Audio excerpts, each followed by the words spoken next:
നമസ്കാരം. ഞാൻ പ്രവീൺ നമ്പൂതിരി, ഒറ്റപ്പാലം.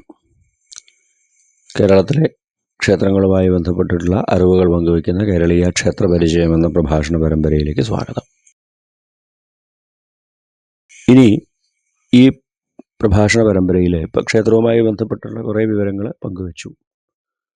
ക്ഷേത്രവുമായി ബന്ധപ്പെട്ടിട്ടുള്ള ചില തെറ്റിദ്ധാരണകൾ, ചില തെറ്റായ അറിവുകൾ, അതുപോലെ തന്നെ പലർക്കുമുള്ള ഒരുപാട് അന്ധവിശ്വാസങ്ങൾ തന്നെ പറയാം. മാത്രമല്ല ഒരുപാട് പ്രഭാഷകരുണ്ടാക്കിയെടുത്തിട്ടുള്ള പല തെറ്റായ ചില ധാരണകൾ, അങ്ങനെയുള്ളതിനെ പറ്റിയുള്ള ചില കാഴ്ചപ്പാടുകളാണ് ഇവിടെ പറയുന്നത്. ഏറ്റവും പ്രധാനപ്പെട്ട ഒന്ന് ശിവക്ഷേത്ര പ്രദക്ഷിണവുമായി ബന്ധപ്പെട്ടിട്ടുള്ളതാണ്.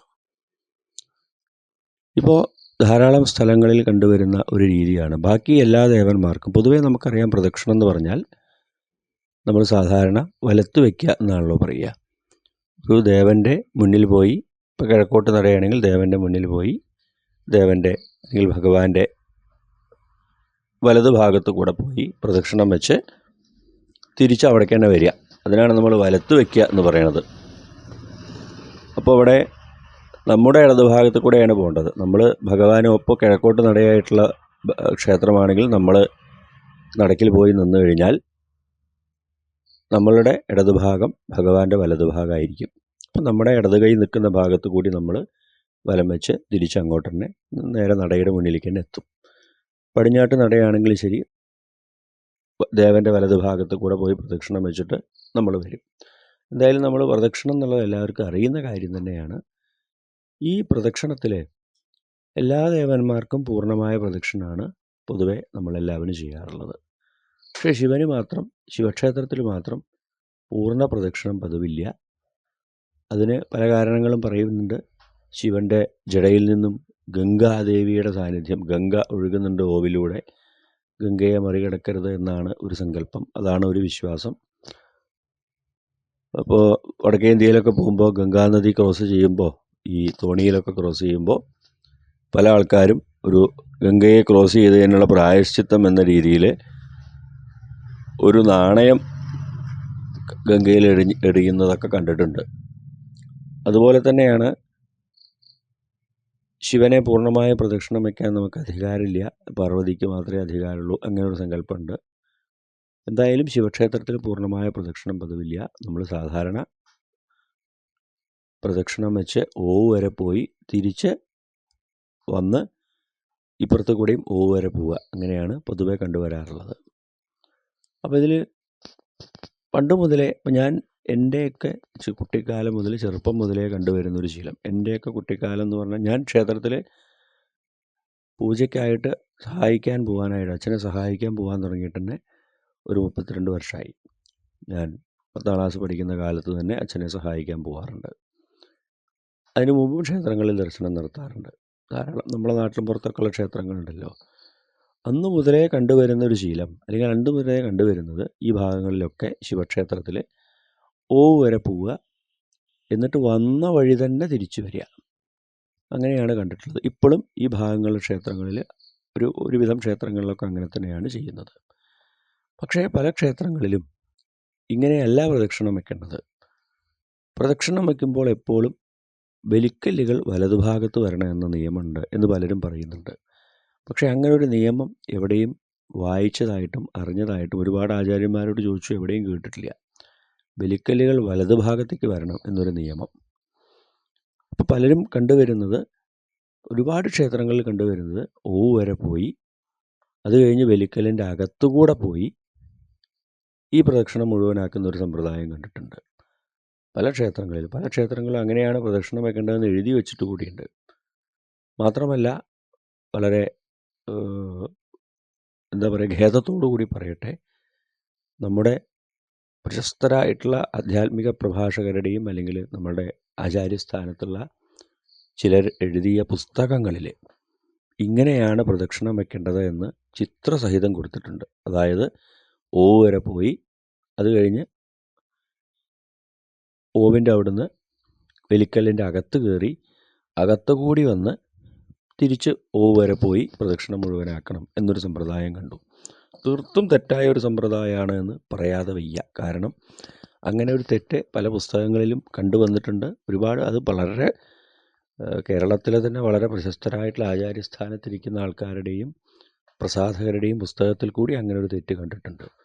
എന്താണ് അതിൻ്റെ അടിസ്ഥാനമെന്ന് പല ആചാര്യന്മാരോടും ചോദിച്ചിട്ട് മനസ്സിലായിട്ടില്ല. കാരണം ബലിക്കല്ലിൻ്റെ അകത്തുകൂടി പോകാൻ സാധാരണ രീതിയിൽ അനുവാദമില്ല. പൊതുവേ ഒരു ഭക്തനെ സംബന്ധിച്ച് ബലിക്കല്ലുകളുടെ അകത്തുകൂടി പോകാറില്ല. ഇപ്പോൾ മറ്റു ക്ഷേത്രങ്ങളിൽ നോക്കുക, അപ്പോൾ വിഷ്ണുവിൻ്റെ അല്ലെങ്കിൽ ദേവീക്ഷേത്രത്തിലൊന്നും പോയാൽ നമ്മൾ ബലിക്കല്ലിൻ്റെ അകത്തുകൂടി പോകാറില്ല, പുറത്തുകൂടി മാത്രമേ പോകാറുള്ളൂ. അപ്പോൾ അതിന് പറയുന്ന ന്യായം ഈ ബലിക്കല്ല് പ്രദക്ഷിണം വയ്ക്കുമ്പോൾ വലതുഭാഗത്ത് വരണം എന്നൊരു ന്യായമാണ്. അങ്ങനൊരു ന്യായം, അങ്ങനൊരു പ്രമാണം എവിടെയും കണ്ടിട്ടില്ല, അങ്ങനെ എവിടെയും കണ്ടിട്ടില്ല. അപ്പോൾ അത് മാത്രമല്ല, പല പ്രായമായ ആൾക്കാരോട് സംസാരിച്ചു, 90-100 വയസ്സുള്ള ആൾക്കാരോട് വരെ സംസാരിച്ചപ്പോൾ അവരുടെയൊക്കെ കുട്ടിക്കാലം മുതലുള്ളൊരു ശീലം വരെ പോവുക, പോയി വന്ന വഴി തന്നെ തിരിച്ചു വരിക. സാധാരണ ബലിക്കല്ലിൻ്റെ അകത്ത്, ബലിവട്ടത്തിനകത്ത് എന്ന് പറയും, ബലിക്കല്ലിൻ്റെ അകത്ത് സാധാരണ ഒരു ഭക്തൻ പോകേണ്ട ആവശ്യം വരുന്നില്ല. അതുകൊണ്ട് തന്നെ അങ്ങനെ ഒരു പ്രദക്ഷിണം ഇപ്പോൾ ഞാൻ പാലക്കാട് ജില്ലയിലാണ്, ഈ ഭാഗങ്ങളിലൊന്നും പണ്ട് തീരെ കണ്ടിട്ടില്ല. 100% ഉറപ്പ്. പല ശിവക്ഷേത്രങ്ങളിലും ഞാൻ പോയിട്ടുണ്ട്, ഇപ്പോഴും പോകുന്നുണ്ട്. പക്ഷേ ഇപ്പോൾ അങ്ങനെയുള്ള പല സ്ഥലങ്ങളിലും അങ്ങനെ ഈ സോഷ്യൽ മീഡിയയുടെ വ്യാപകമായിട്ടുള്ള ഉപയോഗം മൂലം അങ്ങനെയല്ല പ്രദക്ഷിണം വെക്കേണ്ടത്, ബലിക്കല്ലിനകത്തുകൂടി പ്രദക്ഷിണം വെക്കണമെന്നൊരു ചിന്ത കണ്ടിട്ടുണ്ട്. അത് തെറ്റായ ഒരു ധാരണയാണ്, തെറ്റായ ഒരു അറിവാണ്, തെറ്റായ ഒരു ശീലമാണെന്ന് പറയാതെ വയ്യ. 1-2 അമ്പലങ്ങളിൽ പോയപ്പോൾ ഈ പ്രദക്ഷിണം വെക്കേണ്ട വഴി എന്ന് പറഞ്ഞിട്ട് അങ്ങനെ മാർക്ക് ചെയ്തിട്ടുണ്ട്. വരെ പോയി ഓവിൻ്റെ അകത്തുനിന്ന് അകത്തൊക്കെ ഒരു ആരോ മാർക്കിട്ട് അതിനുള്ളിലൂടെ പോയി പുറത്തേക്ക് വരിക. അത് ശരിയല്ല എന്ന് പൂർണ്ണമായിട്ടും പറയേണ്ടിയിരിക്കുന്നു. ഇനി ഇതിന് കൃത്യമായിട്ട് തെളിവുള്ള പ്രമാണങ്ങളുണ്ടെങ്കിൽ ഏതെങ്കിലും പുസ്തകത്തിലുണ്ട്, പക്ഷേ അത് കൃത്യമായിട്ട് എന്തുകൊണ്ട് ബലിക്കല്ല് വലതുഭാഗത്തേക്ക് വരണം പ്രദക്ഷിണം വയ്ക്കുമ്പോൾ എന്നതിന് വല്ല പ്രമാണം ഉണ്ടെങ്കിൽ അത് ഇതിലുള്ള ഈ പ്രഭാഷണം കേൾക്കുന്ന ആരെങ്കിലും പറഞ്ഞു തന്നാൽ നന്നായിരുന്നു. അതായത് പ്രദക്ഷിണം വയ്ക്കുമ്പോൾ എപ്പോഴും വലതുഭാഗത്ത് വേണം, നമ്മുടെ വലതുഭാഗത്ത് വേണം ബലിക്കല്ല് വരാൻ. അതുകൊണ്ടാണ് ശിവക്ഷേത്രത്തിലെ ബലിക്കല്ലിൻ്റെ അകത്തുകൂടി പ്രദക്ഷിണം വയ്ക്കുന്നത് എന്നതിന് എന്തെങ്കിലും കൃത്യമായിട്ട് ആധികാരികമായിട്ട് ബലിക്കല്ല് വലത്തേക്ക് വരണമെന്ന് എവിടെയെങ്കിലും കണ്ടിട്ടുണ്ടെങ്കിൽ പറഞ്ഞു തന്നാൽ നന്നായിരുന്നു. എന്തായാലും ശിവക്ഷേത്രത്തിനെ സംബന്ധിച്ചിട്ട് പല ആചാര്യന്മാരോടും സംസാരിച്ചതിലും അങ്ങനെ ഒരു പ്രമാണം എവിടെ ഉള്ളതായിട്ട് കണ്ടിട്ടില്ല. അപ്പോൾ ഒരു ശിവക്ഷേത്രത്തിലെ നമ്മൾ പ്രദക്ഷിണം തുടങ്ങി ബലിക്കല്ലിൻ്റെ പുറത്തുകൂടി പോയി, സാധാരണ ക്ഷേത്രങ്ങളിൽ പ്രദക്ഷിണം വെക്കണ പോലെ ബലിക്കല്ലിൻ്റെ പുറത്തുകൂടി പോയി ഓവിൻ്റെ അതുവരെ വന്ന് ഓവിൻ്റെ അവിടുന്ന് വീണ്ടും തിരിഞ്ഞ് വന്ന വഴി തന്നെ തിരിച്ചു വരിക എന്നതാണ് ഉചിതമായ മാർഗം, പണ്ട് മുതലേ ചെയ്തു വരുന്നിരുന്നൊരു മാർഗം എന്ന് തീർത്തും പറയാൻ കഴിയും. പിന്നെ മറ്റൊന്നും നമ്മൾ പ്രധാനമായിട്ട് മനസ്സിലാക്കേണ്ട ഒരു ഏറ്റവും പ്രധാനപ്പെട്ടൊരു കാര്യം, കേരളത്തിലെ ക്ഷേത്രങ്ങളിൽ ഈ രീതിയിൽ എല്ലാ ഭക്തജനങ്ങൾക്കും പ്രവേശനം ലഭിച്ചിട്ട് വളരെ കുറച്ച് വർഷങ്ങളെ ആയിട്ടുള്ളൂ എന്ന് നമ്മൾ മനസ്സിലാക്കണം. വളരെ കുറച്ചെന്ന് പറഞ്ഞാൽ ഉദ്ദേശിക്കുന്നത് 1936 ക്ഷേത്രപ്രവേശന വിളംബരം വന്നതിന് ശേഷമാണ് എല്ലാ ഭക്തജനങ്ങൾക്കും, ജാതിഭേദമന്യേ ഭക്തജനങ്ങൾക്ക് ക്ഷേത്രങ്ങളിൽ പ്രവേശനം ലഭിച്ചത്. അതുവരെ ക്ഷേത്രപ്രവേശനം ഉണ്ടായിരുന്നില്ല. വൈക്കം സത്യാഗ്രഹത്തിൻ്റെ 100ാം വാർഷികമാണ് ഇപ്പോൾ നടക്കുന്നത്. 100ാം വാർഷികം. വൈക്കം സത്യാഗ്രഹം നടന്നത് ക്ഷേത്രപ്രവേശനത്തിന് വേണ്ടി ആയിരുന്നില്ല, ക്ഷേത്രത്തിന് മുന്നിലൂടെയുള്ള വഴിയിലൂടെ നടക്കണം. അതായത് എല്ലാ ജാതിയിൽപ്പെട്ട ആൾക്കാർക്കും ക്ഷേത്രത്തിന് മുന്നിലൂടെയുള്ള വഴിയിലൂടെ നടക്കണം. അതിനാണ് വൈക്കം സത്യാഗ്രഹം ഉണ്ടായത്. ക്ഷേത്രപ്രവേശനമൊക്കെ പിന്നീടാണ് വന്നത്. ഗുരുവായൂർ ക്ഷേത്രത്തിൽ എല്ലാ ജാതിയിൽപ്പെട്ട ആൾക്കാർക്കും പ്രവേശനം ലഭിച്ചത് 1947 ഗുരുവായൂർ സത്യാഗ്രഹമൊക്കെ കഴിഞ്ഞിട്ട് 47 പൊതുവായിട്ട് പ്രവേശനം ലഭിച്ചത്. അപ്പം നമ്മൾ ഇന്ന് കാണുന്ന പലരും പറയുന്ന പല നിയമങ്ങളും അതിനുശേഷമാണ് ഉണ്ടാക്കപ്പെട്ടിട്ടുള്ളത്. മുഴുവൻ എന്നല്ല ഉദ്ദേശിക്കുന്നത്. അപ്പോൾ അതുകൊണ്ട് അപ്പോൾ പഴയ കാലത്ത് അതിനു മുമ്പൊക്കെ വളരെ കുറച്ച്, ഇവിടെ ഇത് പറയല്ല, വളരെ കുറച്ച് പേര് മാത്രമാണ് ക്ഷേത്രത്തിൽ പോയിരുന്നത്. അവരെ സംബന്ധിച്ചിട്ട് ഈ പറഞ്ഞതുപോലെ അകത്തുകൂടി നടക്കുക എന്നത് ആ കാലഘട്ടത്തിൽ തീരെ ഉണ്ടായിരുന്നില്ല എന്ന് 100% പറയേണ്ടി വരും. ബലിക്കല്ലിൻ്റെ അകത്തുകൂടി നടക്കാൻ അനുവാദമില്ല പ്രത്യേകിച്ച്.